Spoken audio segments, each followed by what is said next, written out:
এটা হচ্ছে double door Samsung নন inverter refrigerator. এটার মেন কাস্টমার প্রবলেম বলছে যে ওপরে এয়ার অপারেটারে টোটালি বরফ জমছে না, নিচে হালকা হালকা ঠান্ডা আসছে। কিছুদিন ধরে হয়েছিল এটা, তো তারপরে আবার কোনোটাই ঠান্ডা নেই, মানে নিচে ওপরে কোনোটা ঠান্ডা নেই। যখন আমি গ্যাস চেক করলাম তো গ্যাস একবারে নেই। তো সেই জন্য প্রেসার গেজ দিয়ে প্রথমে প্রেসার দিলাম, তো 100 প্রেসার দিয়ে দেখবো কোথাও লিক আছে কি না। তো লিক টিক প্রায় নেই।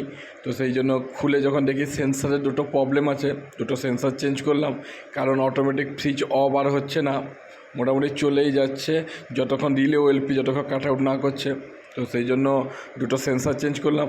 তো এখন গ্যাস চার্জ করব, কারণ লিকেজ সামান্য লিকেজ ছিল, ব্রেজিং মেরে দিয়েছি। তো গ্যাস চার্জ করব।